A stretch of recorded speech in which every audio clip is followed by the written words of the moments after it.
जय हिंद दोस्तों। तो हम लोग इस वीडियो के माध्यम से 22 नवंबर और 23 नवंबर के करंट अफेयर्स को हम लोग एक ही वीडियो में देखने वाले हैं। तो आइए हम लोग क्लास को शुरू करते हैं बिना समय को गवाए हुए, क्योंकि समय काफ़ी अमूल्य चीज होता है।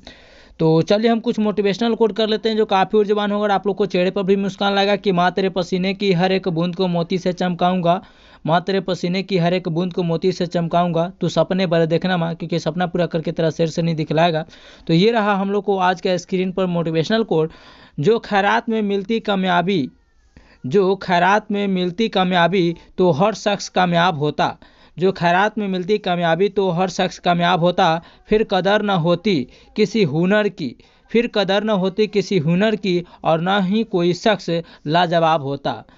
फिर न कदर होती किसी हुनर की और न ही कोई शख्स लाजवाब होता। अगर कामयाबी किसी के खैरात में ही मिलता तो किसी शख्स का कोई कामयाबी का कोई कदर नहीं होता और किसी हुनर की और ना कोई शख्स कोई दुनिया में लाजवाब होता। तो आइए हम लोग इसी वीडियो के इसी कंटेंट के साथ इसी टॉपिक के साथ हम लोग क्लास को शुरू करते हैं। आज 22 नंबर देख रहे हैं, लास्ट में हम लोग 23 नंबर का भी, यानी एक ही क्लास में आज कल क्लास में ही हम लोग 22 और 23 नंबर को ही करंट अफेयर्स को हम लोग रिवीजन करने वाले हैं। तो चलिए पहला नंबर प्रश्नों के साथ हम लोग लेकर के चलते हैं आप लोग को।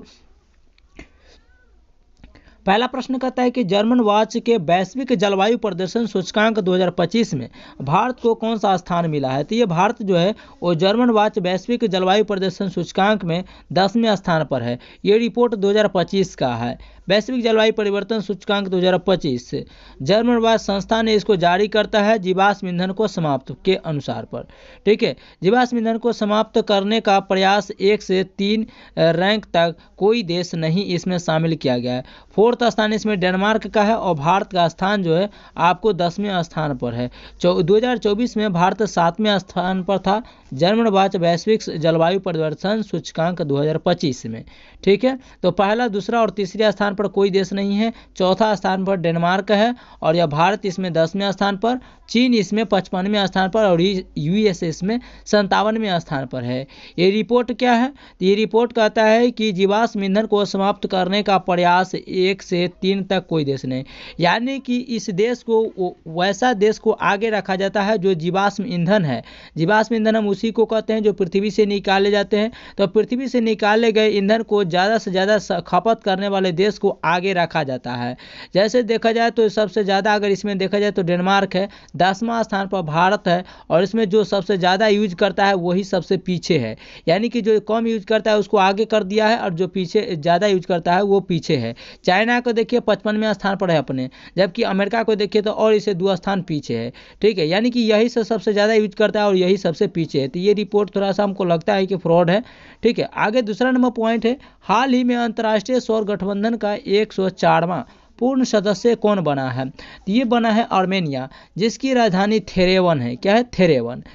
ISA इंटरनेशनल सोलर अलायंस इसका फुल फॉर्म होता है, हिंदी में अंतर्राष्ट्रीय सौर गठबंधन कहते हैं। इसकी फाउंडेशन यानी स्थापना जो हुआ था कॉन्फ्रेंस ऑफ पार्टी 21 के तहत 2005 में किया गया था, पेरिस फ्रांस में किया गया था। याद रखिएगा, क्वेश्चन पूछेगा कि कौन सी कॉन्फ्रेंस ऑफ पार्टी के तहत, तो कॉन्फ्रेंस ऑफ पार्टी यानी कि COP के 21 के तहत 2015 में इसकी स्थापना होता है, आयोजन पेरिस फ्रांस में किया जाता है। ठीक है, संस्थापक कौन है? तो संस्थापक इंडिया प्लस फ्रांस होने वाला है।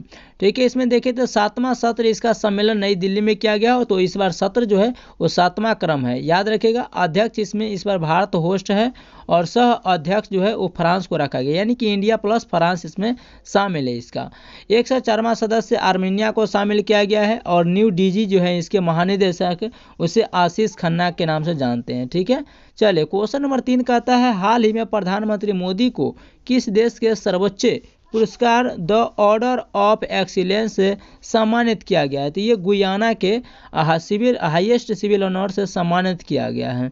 ठीक है, गुयाना ये सर्वोच्च पुरस्कार है द ऑर्डर ऑफ एक्सीलेंस। ये गुयाना देश के सर्वोच्च पुरस्कार, जिस तरीके से हम लोग को देश के भारत रत्न है उसी तरह प्रधानमंत्री PM मोदी जी को यह दिया गया है।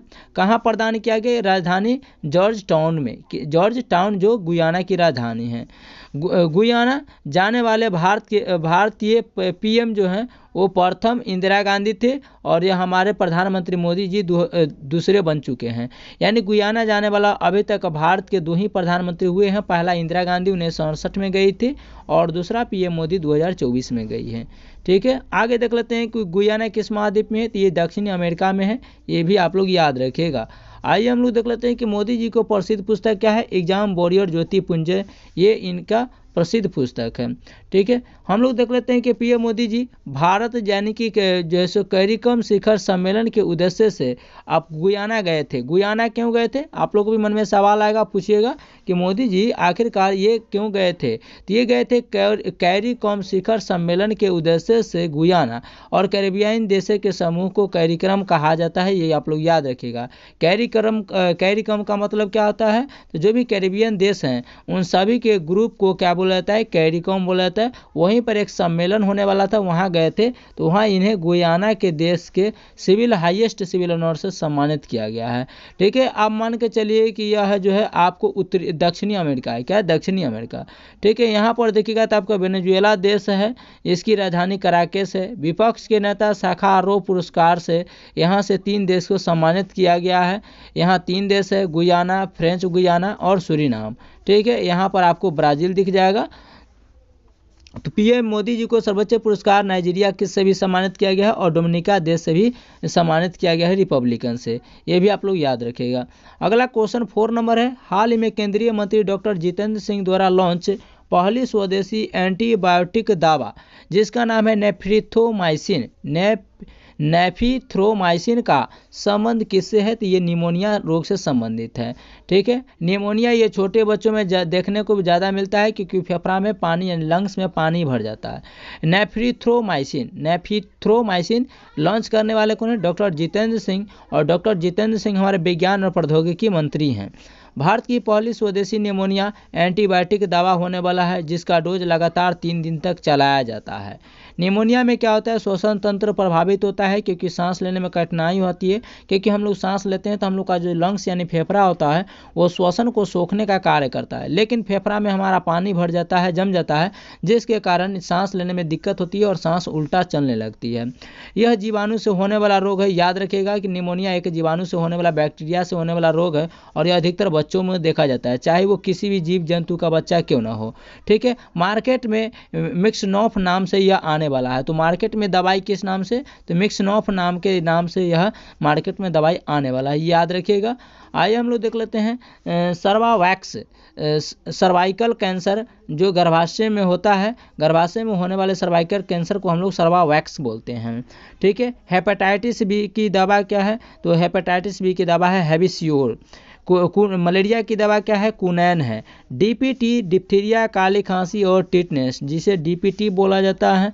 ठीक है, बीसीजी का टीका जिसे हम लोग बीसीजी का टीका यानी कि टीबी का टीका क्या है, बीसीजी है, याद रखिएगा। जीवाणु से होने वाले रोग को हम लोग ट्रिक से याद करते हैं। आइए, पंडित जी का टिक न्यू है बैक्टीरिया, पंडित जी का टिक न्यू है बैक्टीरिया। अब प से हो जाएगा प्लेग, डी से होएगा डिप्थीरिया और त से हो जाएगा तपेदिक जिसे टीबी या यक्ष्मा भी बोलते हैं। का से होता है काली खांसी, टीक से हो जाएगा टिटनेस, क से हो जाएगा कुष्ठ रोग। ठीक है, या इसी को हैंसन रोग भी कहा जाता है से हो जाता है हैजा, न्यू से हो जाएगा निमोनिया, बे से हो जाएगा विब्रियो कैलोरी। तो ये याद रखिएगा, जीवाणु से होने वाला रोग का एक ट्रिक था। अगला क्वेश्चन है 5 नंबर, हाल ही में ओटीटी प्लेटफॉर्म वेब्स किसने लॉन्च किया है, तो ओटीटी प्लेटफॉर्म्स वेब्स है, इसको लॉन्च करने वाले कौन है, प्रसार भारती है। यह ओटीटी का फुल फॉर्म क्या होता है, ओवर द टॉप प्लेटफॉर्म होता है। जैसे में देख रहेंगे नेटफ्लिक्स हो गया, डिज्नी प्लस हॉटस्टार हो गया, जियो सिनेमा हो गया, ये सब क्या है, तो ये सब आपको वेब्स हैं। क्या है, वेब्स है। आगे है कि यह film plus TV plus game plus में स्पोर्ट्स प्लस में मनोरंजन ETC, यानी कि जो वेब्स है इसके अंदर आपको टीवी चैनल भी मिल जाएगा, गेम भी मिल जाएगा, स्पोर्ट्स भी मिल जाएगा और मनोरंजन करने के लिए भी चैनल ये मिल जाएगा। कहने का मतलब है कि आपको सेम इसी तरीके से डिज्नी प्लस हॉटस्टार है, उसमें आपको गेम स्पोर्ट्स सब तरीके से मिल जाते हैं, सीरीज मिल जाते हैं, फिल्म मिल जाते हैं, उसी तरीके से इसमें भी आपको मिलने वाला है। 30 रुपया पर महीना इसका जो है सो कह सकते हैं रिचार्ज होगा इसका।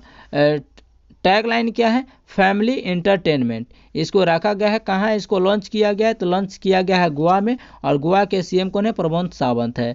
ठीक है, भारत का पहला सरकारी ओटीटी प्लेटफॉर्म कौन था? तो सी स्पेस था। क्या था? सी स्पेस भारत का पहला ओटीटी प्लेटफॉर्म था।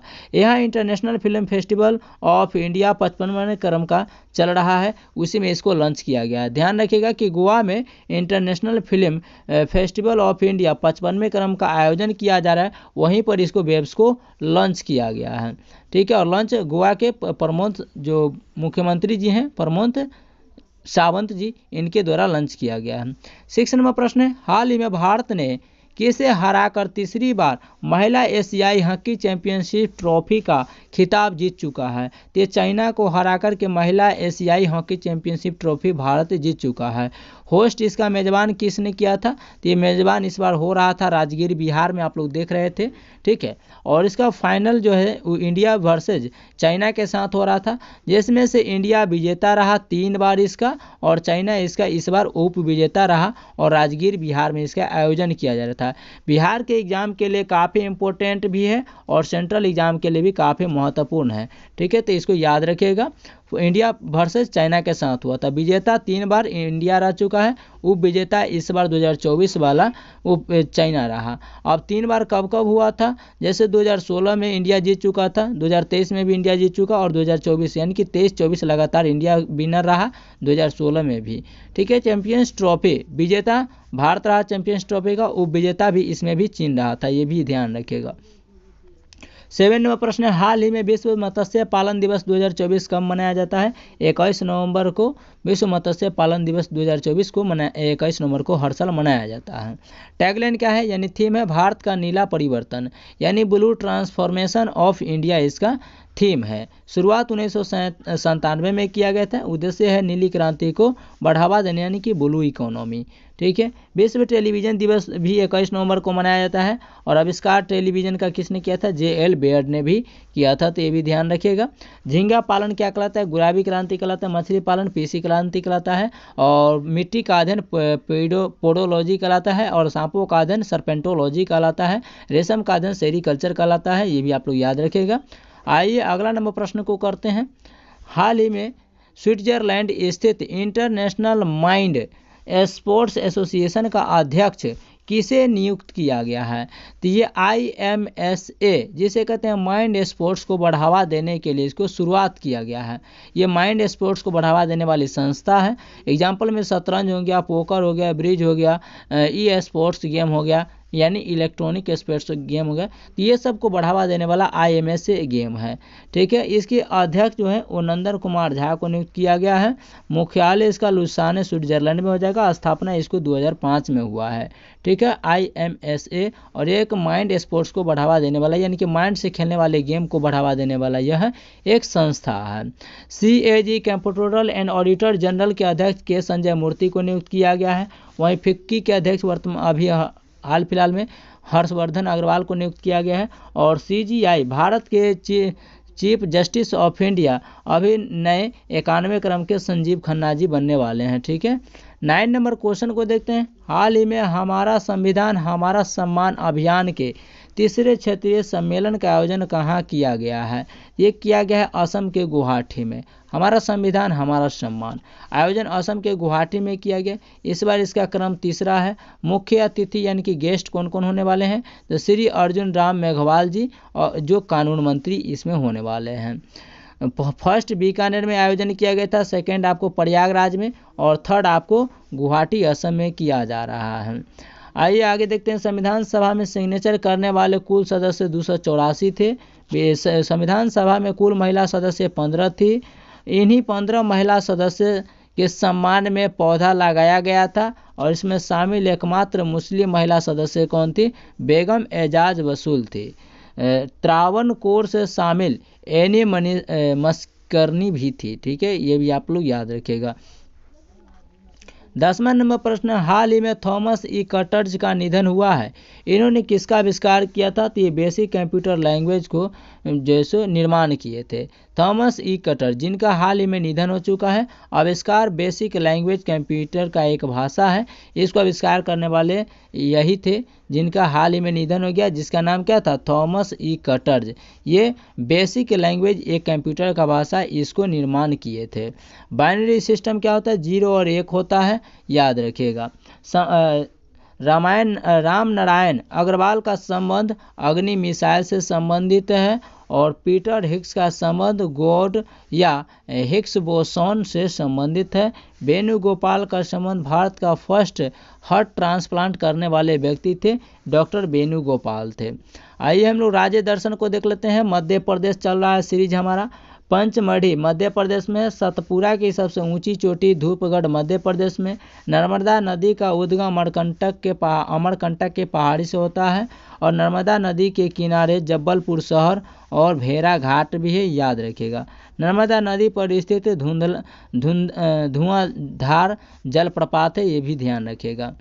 अगला प्रश्न है, नर्मदा नदी पर अंकलेश्वर बांध और सोलर फ्लोटिंग सिस्टम की स्थापना किया गया था। नोट छापने वाला स्थान 4 जगहों पर है। देवास मध्य प्रदेश में, नासिक महाराष्ट्र में, सालबोनी पश्चिम बंगाल, मैसूर कर्नाटक में है, ये भी ध्यान रखिएगा। आइए हम लोग देख लेते हैं 23 नवंबर के करंट अफेयर्स। जैसे हम आप लोगों को क्लास में शुरू में बताए थे कि हम आपको 23 नवंबर का भी करंट अफेयर्स हम लोग इसी क्लास में कवर करेंगे। तो चलिए हम शुरू करते हैं पहला नंबर प्रश्नों के साथ। हाल ही में हिनरिच फाउंडेशन और IMD के संधारणीय व्यापार सूचकांक 2024 में भारत को कौन सा स्थान मिला है? तो भारत इसमें 23वें स्थान पर है, हेनरिच फाउंडेशन और IMD के संधारणीय व्यापार सूचकांक 2024 में। संधारणीय व्यापार सूचकांक 2024 जारी हुआ चुका है।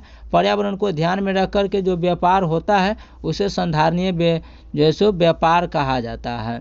संधारणीय व्यापार का मतलब क्या होता है भाई?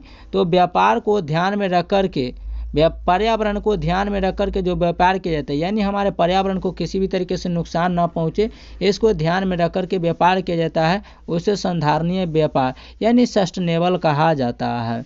टॉप देश कौन है? न्यूजीलैंड है। सेकेंड स्थान UK का आता है, और लास्ट 30 नंबर रूस का आता है, और भारत 23वें स्थान पर है। तो लास्ट में इस बार रूस को फेंका गया, यानी कि कहना है इस रिपोर्ट में कि रूस जो है वो पर्यावरण को ध्यान में रख करके व्यापार नहीं करता है, इसलिए इसको लास्ट में रखा जाए। लेकिन हमारा देश 30 देशों का इसमें लिस्ट जारी किया गया था, जिसमें हमारा देश 23वें स्थान पर है। ठीक है, चलिए ललन टॉप देख लेते हैं हम लोग। हाल ही में भारतीय सेना ने किसके साथ संयुक्त विशेष अभ्यास वज्र प्रहार आयोजन किया है? तो वज्र प्रहार हो गया, टाइगर ट्रम्प हो गया, ये सब आपको जो है इंडिया प्लस USA के साथ होता है। कोप इंडिया हो गया, ये सब आपको अमेरिका के साथ होने वाला अभ्यास है। हाल ही में बैलन डी'ओर 2024 का शीर्ष पुरस्कार किस महिला फुटबॉलर को दिया गया है? ये मेल वाला आपको रोड्री को दिया गया, और फीमेल वाला एतानी बोनामाटी को दिया गया है। ये स्पेन के रहने वाली है। ठीक है, तो इन्हें ही बैलन डी'ओर से 2024 पुरस्कार से सम्मानित किया गया, एतानी बोनामाटी को, जबकि पुरुष वाला पूछेगा तो रोड्री को दिया गया है। नेक्स्ट है, हाल ही में प्रधानमंत्री नरेंद्र मोदी ने भारत की पहली मुफ्त एयर एम्बुलेंस सेवा का लॉन्च कहाँ किए हैं? ऋषिकेश उत्तराखंड में किए हैं।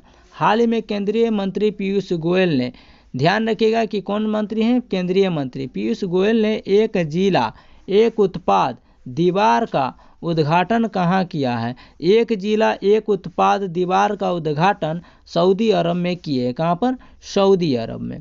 दूसरा नंबर प्रश्न है, हाल ही में अंतर्राष्ट्रीय आपराधिक न्यायालय ने किसके खिलाफ गिरफ्तारी वारंट को जारी किया है? तो गिरफ्तारी वारंट ICC रिपोर्ट के अनुसार, जिसका फुल फॉर्म होता है इंटरनेशनल क्रिमिनल कोर्ट होता है।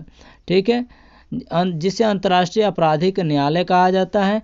इसने गिरफ्तारी वारंट जारी किया है किसके खिलाफ? बेंजामिन नेतन्याहू जो इजराइल के प्रधानमंत्री हैं, गैलेंट जो पूर्व रक्षा मंत्री इजराइल के रह चुके हैं, और तीसरा हमास के नेता इब्राहिम रह चुके हैं। इनके प्रति यानी 3 लोगों के प्रति ये गिरफ्तारी वारंट को जारी किसने किया है? ICC इंटरनेशनल क्रिमिनल कोर्ट, अंतर्राष्ट्रीय आपराधिक न्यायालय ने। लेकिन इसे कोई फर्क नहीं पड़ता है, इसका कोई नहीं सुनता है। ठीक है, तो ये बेंजामिन नेतन्याहू, योवा गैलेंट और इब्राहिम अल मसरी को वारंट जारी किया गया है। क्यों किया गया? इन्होंने युद्ध अपराध किया है, इन्होंने युद्ध अपराध किया है, इसीलिए इन्हें वारंट निकाला गया है, लेकिन किसी का गिरफ्तारी होता भी नहीं है। इंटरनेशनल कोर्ट में 15 न्यायाधीश होते हैं। इनका कार्यकाल 15 न्यायाधीश का 9 वर्ष के लिए होता है और इसका हेडक्वार्टर जो है द हेग नीदरलैंड में स्थित है, इसका मुख्यालय। ललन टॉप देखते हैं, हाल ही में दीपम 2.0 योजना किसने लॉन्च किया है? आंध्र प्रदेश ने शुरू किया है और ये योजना फ्री गैस सिलेंडर से संबंधित है। नेक्स्ट प्रश्न है, हाल ही में फिजी के सर्वोच्च नागरिक पुरस्कार honorary officer of the order of Fiji से किसे सम्मानित किया गया है? तो श्री श्री रविशंकर जी को सम्मानित किया गया है। वहीं पर हम लोग देखें, नाइजीरिया, डोमिनिका और गुयाना पुरस्कार से सम्मानित होने वाले हमारे भारतीय प्रधानमंत्री मोदी जी बन चुके हैं। हाल ही में launch you win mobile app का संबंध किससे है? ये टीकाकरण से संबंधित है। चलिए अगला प्रश्न को देखते हैं, हाल ही में भारतीय सेना ने किसके सहयोग से संयुक्त अभ्यास गरुड़ शक्ति 2024 प्रारंभ किया है? तो गरुड़ शक्ति आपको इंडिया प्लस इंडोनेशिया के साथ होने वाला युद्ध अभ्यास है। नेक्स्ट प्रश्न है, हाल ही में दवाई अड्डों और प्रवेश के अन्य बिंदुओं पर विकिरण खतरे का आकलन करने के लिए पाथ ऐप किसने लॉन्च किया है? तो IAE ने लॉन्च किया है। IAE ने लॉन्च किया है और संकेत क्या है? तो लाल, हरा और पीला इसका सिंबल होने वाला है। इंटरनेशनल ऑटोमेटिक एनर्जी एजेंसी इसका फुल फॉर्म होता है। स्थापना 1957 में किया गया था आइजन हावर में। ठीक है, हेडक्वार्टर यानी मुख्यालय ऑस्ट्रिया की राजधानी वियना में है। ठीक है, पर्सनल अलार्म असेसमेंट टूल। ठीक है, एयरपोर्ट पर प्रवेश करते हुए विकिरण की प्लेटफॉर्म की जांच करना इसका उद्देश्य हो जाएगा। 17वें रेडियो सक्रिय तत्व है, ये इसको खतरा से जांच करने के लिए उद्देश्य किया गया है, क्योंकि इसका रिपोर्ट का जारी करने का एक ही मकसद है कि एयरपोर्ट पर बहुत सारे एक विकिरण यानी कि किरण उड़ते रहते हैं, प्रवेश करते रहते हैं, तो उस विकिरण की खतरे की जो सो अलार्म से इसकी जांच करना है एयरपोर्ट को। ठीक है, आगे देखते हैं, WWF world wide life fund इसका फुल फॉर्म होता है। हेडक्वार्टर ग्लैंड स्विट्जरलैंड में है। चलिए ललन टॉप प्रश्न को देखते हैं, हाल ही में भारत और किस देश ने वर्ष 2026 को संस्कृति, पर्यटन और कृत्रिम बुद्धिमत्ता के वर्ष के रूप में घोषणा किया है? तो ये इंडिया प्लस स्पेन ने मनाने की घोषणा किया है 2026 को संस्कृति, पर्यटन और कृत्रिम बुद्धिमत्ता वर्ष के रूप में मनाने वाला है। अगला प्रश्न है, हाल ही में इसरो ने भारत का पहला एनालॉग अंतरिक्ष मिशन कहाँ लॉन्च करेगा? लेह लद्दाख में।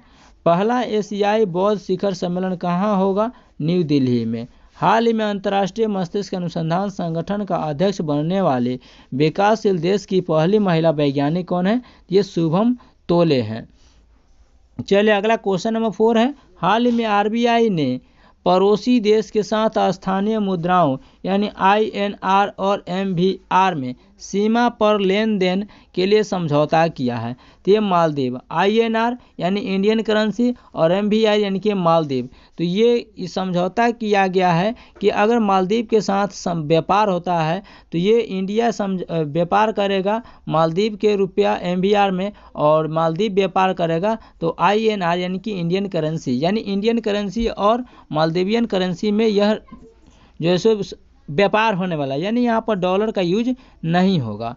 BI यंग हिल्टन आयोग ने इसको RBI का स्थापना हुआ था। यंग हिल्टन आयोग के सिफारिश पर 1 अप्रैल 1935 को इसकी स्थापना होता है। 1 जनवरी 1949 को इसकी राष्ट्रीयकरण होता है। इसका हेडक्वार्टर यानी कि मुख्यालय जो है वो मुंबई में है और इसका जो समझौता हुआ है INR और MVR।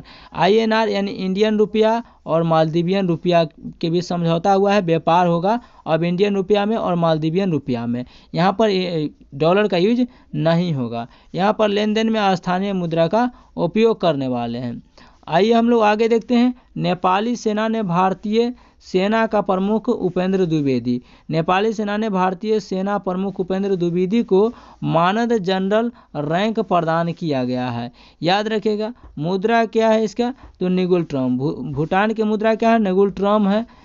साउथ कोरिया की मुद्रा क्या है? वॉन है। और जबकि वियतनाम की मुद्रा क्या है, डोंग है। इजराइल की मुद्रा न्यू शेकल है। साउथ अफ्रीका की मुद्रा रैंड है। जापान की मुद्रा येन हो जाएगा। चीन की मुद्रा रेनमिनबी या युयान भी कह सकते हैं, क्योंकि युयान जो है ना, जिस तरीके से भारत का पैसा है उसी तरीके से चाइना का युयान है, और जिस तरीके से भारत का रुपया है उसी तरीके से चाइना का रेनमिनबी है। तो याद रखिएगा, रेनमिनबी से छोटा क्या है, तो पैसा के तौर पर इसका युयान है। उसी तरीके से हम लोग को रुपया से छोटा क्या है, तो पैसा होता है, क्योंकि 100 पैसा मिलता है तब जा करके 1 रुपया बनता है। ठीक है, चलिए आगे देखते हैं। हाल ही में दिवंगत न्यायाधीश के एस पट्टा स्वामी का संबंध किससे था? तो निजता का अधिकार मौलिक अधिकार होगा। ये राइट टू प्राइवेसी से संबंधित है, अनुच्छेद नंबर 21 से। ठीक है, चलिए आगे देखते हैं। हाल ही में किस देश के माउंट लेबोटोबी लाकी ज्वालामुखी का विस्फोट हुआ है? तो ये इंडोनेशिया में ये विस्फोट हुआ है। हाल ही में दुनिया का सबसे कम उम्र के फीडे शतरंज खिलाड़ी बनने वाले अनीश सरकार का संबंध किससे है? ये पश्चिम बंगाल से। चलिए नेक्स्ट प्रश्न की ओर चलते हैं। अगला प्रश्न, हाल ही में कोलिंस डिक्शनरी ने किसे वर्ड ऑफ द ईयर के रूप में घोषित किया है? तो ये ब्रैट को, और 2024 का डिक्शनरी कोलिंस डिक्शनरी ने वर्ड ऑफ द ईयर घोषित कर चुका है। 5वां नंबर प्रश्न, हाल ही में सर्वश्रेष्ठ समुद्री राज्य के पुरस्कार से किसे सम्मानित किया गया है? ये सम्मानित हो चुका है केरल। विश्व मत्स्य पालन दिवस 21 नवंबर को मनाया जाता है। शुरुआत 1997 में इसकी होती है, और पुरस्कार सर्वश्रेष्ठ समुद्री राज्य केरल को दिया गया है। सर्वश्रेष्ठ समुद्री केंद्रशासित प्रदेश का राज्य जम्मू कश्मीर को मिला है। राज्य में केरल को, केंद्रशासित में जम्मू कश्मीर को, और सर्वश्रेष्ठ जिला में कोल्लम को दिया गया है, और कोल्लम भी आपको केरल राज्य में है। देने वाला कौन है? राजीव रंजन और उर्फ लल्लन सिंह है।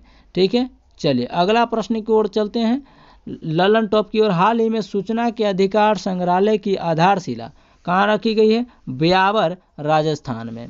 हाल ही में मिस ग्रैंड इंटरनेशनल 2024 का खिताब जीतने वाली पहली भारतीय सुंदरी कौन है? तो ये है Rachel Gupta. Miss international India का खिताब रिया सिन्हा ने जीता था, ये आप लोग याद रखिएगा। और मिस इंटरनेशनल इंडिया का खिताब रिया सिन्हा, जबकि वहीं पर पूछे मिस ग्रैंड इंटरनेशनल 2024 का खिताब तो रिचल गुप्ता ने। तो इंडिया लागल रहेगा तो ये रिया सिन्हा, और आपको सिर्फ इंटरनेशनल लगा रहेगा तो रिचल गुप्ता। चलिए अगला देख लेते हैं, 3रा नंबर प्रश्न। हाल ही में दुनिया के पहले लकड़ी के उपग्रह लिग्नोसैट को किसने प्रक्षेपित किया है? तो ये प्रक्षेपित करने वाला जापान हो जाएगा। जापान की राजधानी क्या है? टोक्यो। इसकी मुद्रा है येन, और इसका संसद का नाम क्या है? डाइट।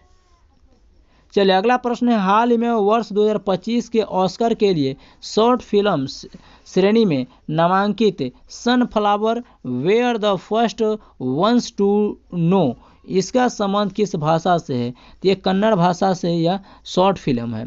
6 नंबर प्रश्न है, हाल ही में चर्चा में रही कुकोरैल नाइट सफारी पार्क और चिड़ियाघर कहाँ स्थापित करने की घोषणा हुई है?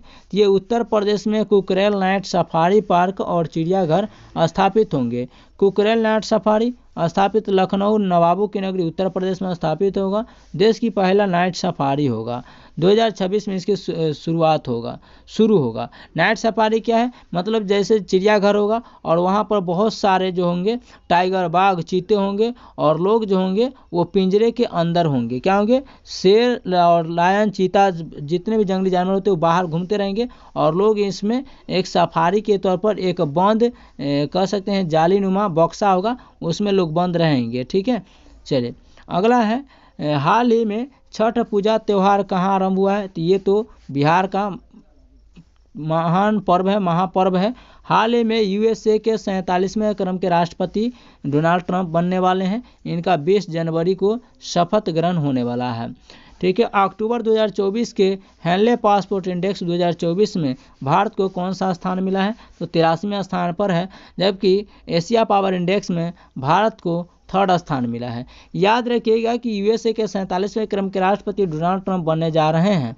इसको अभी तक शपथ ग्रहण हुआ नहीं है, लेकिन यहाँ पर जीत हासिल होने के बाद ही जो एलन मस्क है, जो ट्विटर कंपनी के और स्पेसएक्स के मालिक है, इनका जो उछाल देखने को मिला है शेयर मार्केट में 348 बिलियन के साथ, इन्होंने पूरे विश्व में सबसे नंबर 1 यानी अमीर व्यक्ति का पद हासिल कर चुके हैं। ठीक है, चलिए अगला प्रश्न है, हाल ही में चर्चा में रहे उपचार NNC 2215 का संबंध किससे है? तो ये मधुमेह नामक रोग से। मधुमेह नामक रोग किससे होता है? तो इंसुलिन की कमी से होता है, याद रखिएगा। इसी को मधुमेह नामक रोग को ही डायबिटीज बोला जाता है। 7वां नंबर प्रश्न है, भारत के पहले संविधान संग्रहालय का उद्घाटन हरियाणा में किया जाएगा। संविधान संग्रहालय का उद्घाटन 23 नवंबर 2024 को इसके आयोजन हरियाणा में किया जाएगा। शुरुआत जो है OP जिंदल यूनिवर्सिटी सोनीपत हरियाणा में किया जाएगा। देश का पहला संविधान संग्रहालय होगा। शुभारंभ ओम बिरला लोकसभा के अध्यक्ष जी करने वाले हैं और संविधान के 75वीं वर्षगांठ पर इसकी जो आयोजन किया गया है। आगे देखते हैं, हमारा संविधान हमारा सम्मान बीकानेर, प्रयागराज और गुवाहाटी असम में शुरू किया गया था। तो हमारा संविधान हमारा सम्मान का आयोजन पहला बीकानेर में, सेकंड प्रयागराज में, तीसरा असम के गुवाहाटी में। हड़प्पा सभ्यता का सबसे बड़ा संग्रहालय राखीगढ़ी हरियाणा में ही है। ललन टॉप देखते हैं, हाल ही में दिवंगत मशहूर लोक गायिका शारदा सिन्हा का संबंध किससे था? भोजपुरी गायिका थी और इनके जो गाने थे वो काफ़ी छठ पर्व काफ़ी गाने मशहूर थे। ठीक है, और इनका भगवान का मंजूर यही था कि छठ पर्व में ही इनको जैसे ऊपर स्वर्ग में बुला लिए। हाल ही में पहली बार मुक्केबाजी महासंघ का सुपर फेवरेट विश्व खिताब किसने जीता है? ये मनदीप जांगड़ा जीते हैं। हाल ही में चर्चा में रही पुस्तक स्पीकिंग विद नेचर का संबंध किससे है? ये रामचंद्र गुहा जी से हैं। ठीक है, हाल ही में विश्व आर्थिक क्षेत्र की तर्ज पर विशेष शिक्षा क्षेत्र में स्थापित करने की घोषणा किसने किया है? तो ये उत्तर प्रदेश। विशेष आर्थिक क्षेत्र की तर्ज पर विशेष शिक्षा क्षेत्र स्थापित करने की घोषणा उत्तर प्रदेश ने किया है। 8वां नंबर प्रश्न को देखते हैं, हाल ही में बिली जीन किंग कप 2024 का खिताब किसने जीता है? तो ये जीतने वाले क्या है, कौन है? तो ये जीतने वाले जो हो जाएंगे इटली। लेकिन संबंध किससे है? तो टेनिस से है, क्योंकि महिलाओं का सबसे बड़ा टूर्नामेंट यही है बिली जीन किंग कप 2024। यानी बिली जीन किंग कप जो है महिलाओं का सबसे बड़ा टेनिस टूर्नामेंट है और यह टेनिस से संबंधित है। होस्ट इसको स्पेन ने किया है। इसका मेजबान यहाँ पर ये बिली जीन किंग कप कहाँ हुआ है? तो इस बार स्पेन में हुआ है। विजेता इटली रह चुका है, उपविजेता स्लोवाकिया है। ठीक है, खेलो इंडिया यूथ गेम्स 2025 का आयोजन बिहार में किया जाएगा। ठीक, खेलो इंडिया और इसका जो आयोजन किया गया था वो आपको आयोजन बिहार में। ठीक है, याद रखिएगा। खेलो इंडिया यूथ गेम्स 2025 2025 का आयोजन बिहार में और पैरा गेम्स का 2025 का आयोजन आपको बिहार में और 2024 में होस्ट तमिलनाडु था। ये भी आप लोग ध्यान रखेंगे। ठीक है, चलिए अगला प्रश्न है ललन टॉप, हाल ही में न्यूट्रिनो का अध्ययन करने के लिए चर्चा में रही जूनो वेधशाला का संबंध किससे है? ये चाइना से संबंधित। न्यूट्रिनो का अध्ययन करने के लिए चर्चा में रही जूनो वेधशाला, ये संबंध चाइना से। हाल ही में पर्यावरण जहाज सूचकांक में शामिल होने वाला भारत का पहला बंदरगाह कौन सा है? तो ये पर्यावरण जहाज सूचकांक में शामिल होने वाले भारत का एकमात्र बंदरगाह मोरमुगाओ बंदरगाह जो गोवा में है। हाल ही में सदर सम्मेलन को किसने राज्य उत्सव घोषित किया है? तो ये तेलंगाना 2 जून 2014 को बनता है। तो ये याद रखिएगा, 2 जून 2014 को इसकी स्थापना होता है आंध्र प्रदेश से टूट करके। अगला प्रश्न है, हाल ही में भारत भूटान के एकीकृत चेक पोस्ट दर्राग का उद्घाटन कहाँ किया गया? असम में। और तेलंगाना के प्रथम मुख्यमंत्री के चंद्रशेखर राव थे। हाल ही में राष्ट्रीय शैक्षणिक सम्मेलन ज्ञान कुंभ का कहाँ प्रारंभ किया गया? पुडुचेरी में। ज्ञान कुंभ का होस्ट यानी आयोजन इस बार पुडुचेरी में किया गया है। यह राष्ट्रीय शैक्षणिक सम्मेलन होने वाला है। कराने वाली संस्था जिसका नाम है शिक्षा संस्कृति उत्थान न्यास। ठीक है। विश्व ऑडियो विजुअल शिखर सम्मेलन का आयोजन सेकेंड बार नई दिल्ली में हुआ है, 2025 में होने वाला है। फर्स्ट इसका गोवा में आयोजन किया गया था विश्व ऑडियो विजुअल सम्मेलन का, लेकिन अगला 2025 में आपको गोवा में होगा। पुडुचेरी फ्रांस का उपनिवेश था। पुडुचेरी जो था वो किसके उपनिवेश था, किसके अधीन था, तो ये उपनिवेश था फ्रांस का। वर्तमान में यूटी बन चुका है। 4 जिला इसमें है, यनम, कराईकल, पांडिचेरी और माहे। ये पुडुचेरी का 4 जिला है। वहीं पर लद्दाख में अभी 7 जिला है। जब उसकी स्थापना हुआ था तो 2 ही जिला था। हाल ही में अमेरिकी व्हाइट हाउस की पहली महिला चीफ ऑफ स्टाफ किसे नियुक्त किया गया है, तो ये सुसी बिल्स को। नेक्स्ट है, हाल ही में सीडीएस जनरल अनिल चौहान, ये हमारे दूसरे क्रम के सीडीएस हैं, क्योंकि पहले क्रम के जो सीडीएस थे जनरल बिपिन रावत, उनका दुर्घटना में, विमान दुर्घटना क्रैश में उनका निधन हो चुका है। दूसरे भारतीय सैन्य विरासत महोत्सव का उद्घाटन कहाँ किए हैं, नई दिल्ली में। देश की दूसरी जल मेट्रो परियोजना कहाँ शुरुआत हुआ है, तो मंगलुरु में, जबकि पहला वाला पूछे तो कोच्चि केरल में। हाल ही में FIH पुरुष प्लेयर ऑफ द ईयर 2024 से किसे सम्मानित किया गया है, तो हरमनप्रीत सिंह को। किसे, हरमनप्रीत सिंह को सम्मानित किया गया है। हाल ही में पहली बार स्पेशल ओलंपिक एशिया पैसिफिक बोके और बॉलिंग प्रतियोगिता कहाँ आयोजित हुई है, ये नई दिल्ली में।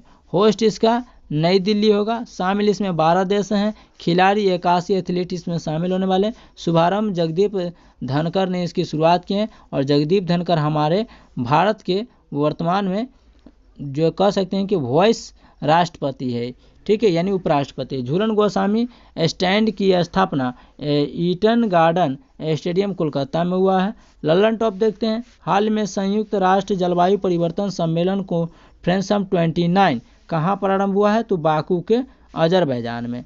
हाल ही में बिम्स्टेक ऊर्जा केंद्र कहाँ स्थापित किया जाएगा, तो ये बेंगलुरु में करने की समझौता किया गया है। अगला प्रश्न है, हाल ही में दिवंगत प्रसिद्ध वादक पंडित राम नारायण का संबंध किसे है, ये सारंगी से है, ठीक है। अगला प्रश्न और लास्ट प्रश्न, 55वें IFFI 2024 में Satyajit life time achievement award से किसे सम्मानित किया गया है। फिलिप नोइस ऑस्ट्रेलिया मूवी के डायरेक्टर हैं, ये याद रखेगा। तो आइए हम लोग मिलते हैं नेक्स्ट क्लास में, तब तक के लिए जय हिंद।